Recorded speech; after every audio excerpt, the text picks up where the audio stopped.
Assalamualaikum warahmatullahi wabarakatuh. Perkenalkan, nama saya Putri Rizky Kurnia.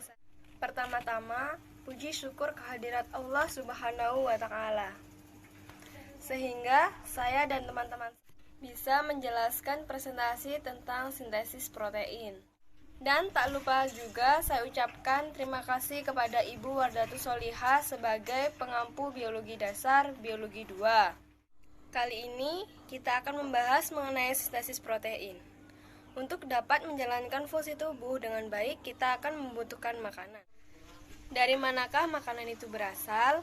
Makanan itu berasal dari apa yang kita makan. Masih ingatkah kalian tentang sistem pencernaan? Dalam sistem pencernaan, makanan yang kita makan tidak dapat langsung diserap dan digunakan oleh tubuh. Yang seperti kita tahu, makanan harus dicerna terlebih dahulu, baik secara mekanik atau kimiawi. Pencernaan secara kimiawi membutuhkan enzim. Enzim berasal dari protein. Selain dalam pencernaan, seluruh tubuh kita dari ujung rambut hingga kaki itu tersusun dari protein. Protein yang menyebabkan bagaimana rambut kita lurus, rambut kita ikal. Susunan protein yang menentukan bagaimana mata kita itu sipit, mata kita belok. Lalu, di manakah protein ini dibentuk dan bagaimana cara pembentukan protein ini? Siapakah yang menginstruksikan pembentukan protein tersebut? Ternyata, protein terkandung di dalam DNA, dan di dalam DNA terdapat gen. Gen inilah yang kemudian mengkode RNA menjadi cetakan. Dan cetakan inilah yang kemudian disalin sehingga terbentuklah asam amino atau rangkaian protein. Untuk lebih jelasnya, mari kita simak tentang proses pembentukan protein atau yang sering disebut dengan sintesis protein. In order for our bodies to function, we need to supply them with a variety of nutrients we get from our diet. Our bodies cannot use the food as it is when it enters our digestive system. The process of chemical digestion uses different proteins and enzymes to break down the food particles into usable nutrients our cells can absorb. And where are the instructions to manufacture these and all the different types of proteins we need to stay alive? The instructions to make proteins are contained in our DNA. DNA contains genes. A gene is a continuous string of nucleotides containing a region that codes for an RNA molecule. This region begins with a promoter and ends in a terminator. Genes also contain regulatory sequences that can be found near the promoter or at a more distant location. For some genes, the encoded RNA is used to synthesize a protein in a Nama saya Nuril Ayubi. Saya di sini akan menjelaskan transkripsi. Transkripsi adalah pembuatan RNA, terutama mRNA, dengan menyalin sebagian berkas DNA oleh enzim NRA polimerase. Dalam transkripsi sel eukariotik, transkripsi terjadi di dalam nukleus, di mana DNA digunakan sebagai template untuk membuat mRNA kemudian masuk. Ini menghilangkan bagian intron dan menggabungkan ekson yang berdekatan untuk menghasilkan sebuah untaian RNA utusan matang yang bisa keluar dari nukleus lalu masuk ke sitoplasma untuk memulai inisiasi wilayah promotor. Ini inisiasi transkripsi dari gen tertentu. Promotor terletak di dekat lokasi awal transkripsi gen bagian hulu dari DNA menuju wilayah 5 untaian sensei. Yang berikutnya yaitu terminasi. Setelah memisahkan diri, untaian RNA pembawa pesan yang dibuat selama transkripsi, termasuk wilayah bernama exon code untuk protein dan bagian non-coding yang disebut intron. Dalam memesan mRNA yang digunakan dalam penerjemahan intron non-coding akan dihapus dan dimodifikasi seperti 5 prime cap dan 3 prime poly ekor ditambahkan juga.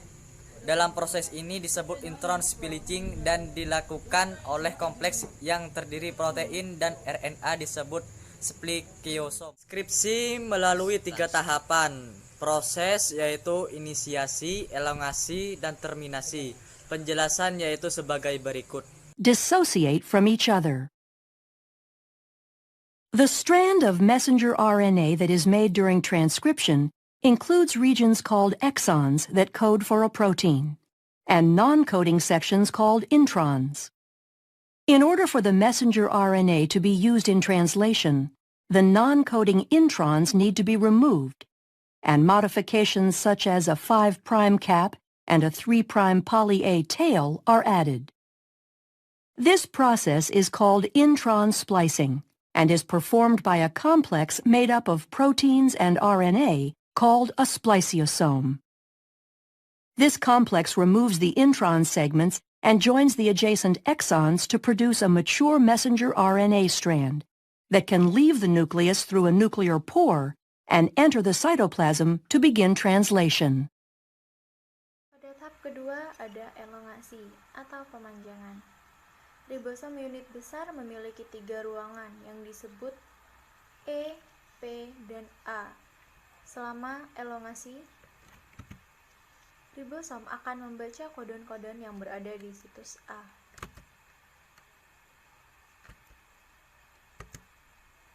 Asam amino yang dikode oleh kodon pada situs akan dibawa oleh tRNA yang memiliki antikodon yang sesuai. tRNA tersebut kemudian memasuki situs A. Pada tahap berikutnya, asam amino yang berada di situs P akan terputus dari tRNA-nya, lalu berikatan dengan asam amino yang berada di situs A.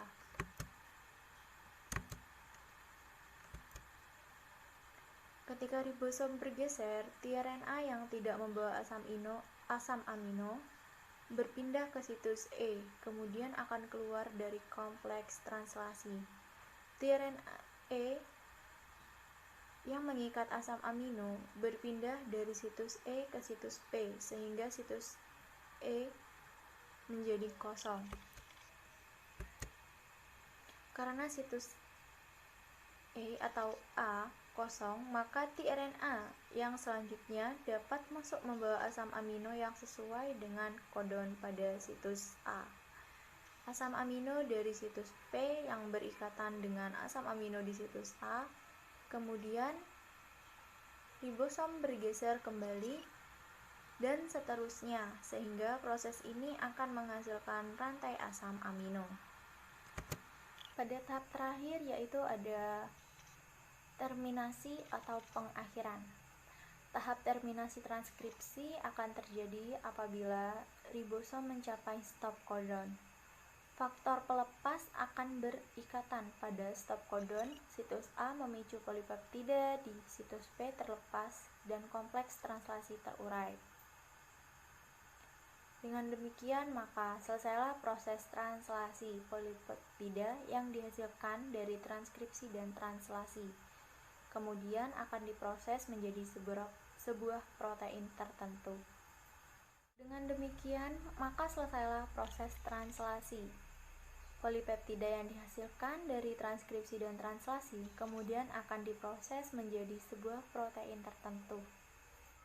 Pasca sintesis protein, rantai polipeptida yang baru disintesis tidak berfungsi sampai mengalami modifikasi struktur tertentu seperti penambahan karbohidrat ekor atau glikosilasi, lipid, kelompok prostetik, dan lain-lain. Agar menjadi fungsional, dilakukan dengan modifikasi pasca translasi dan pelipatan protein.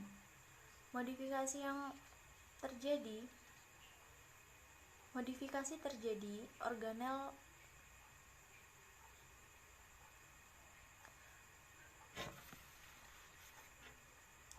pasca sintesis protein. Rantai polipeptida yang baru disintesis tidak berfungsi sampai mengalami modifikasi, seperti penambahan karbohidrat ekor atau glikosilasi, lipid, kelompok prostetik, dan lain-lain. Agar menjadi fungsional, dilakukan dengan modifikasi pasca translasi dan pelipatan protein. Modifikasi terjadi pada organel yang berbeda untuk protein yang berbeda, agar enzim pencernaan menjadi disekresi ke dalam perut atau usus. Setelah melalui berbagai macam modifikasi, rantai asam amino akan terlipat dalam bentuk PB atau membentuk protein. Itulah penjelasan tentang proses translasi dari saya.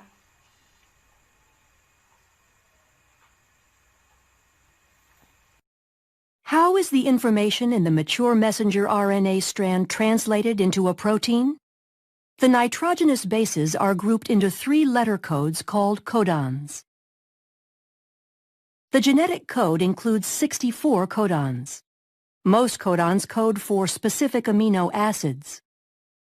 There are 4 special codons, 1 that codes for start and 3 that code for stop. Translation begins with the messenger RNA strand binding to the small ribosomal subunit upstream of the start codon. Each amino acid is brought to the ribosome by a specific transfer RNA molecule. The type of amino acid is determined by the anticodon sequence of the transfer RNA. Complementary base pairing occurs between the codon of the messenger RNA and the anticodon of the transfer RNA. After the initiator transfer RNA molecule binds to the start codon, the large ribosomal subunit binds to form the translation complex, and initiation is complete. In the large ribosomal subunit, there are 3 distinct regions called the E, P, and A sites. During elongation, individual amino acids are brought to the messenger RNA strand by a transfer RNA molecule through complementary base pairing of the codons and anticodons. Each anticodon of a transfer RNA molecule corresponds to a particular amino acid. Itu tadi presentasi dari kelompok kami. Kurang lebihnya mohon maaf. Sekian dan terima kasih. Wassalamualaikum warahmatullahi wabarakatuh.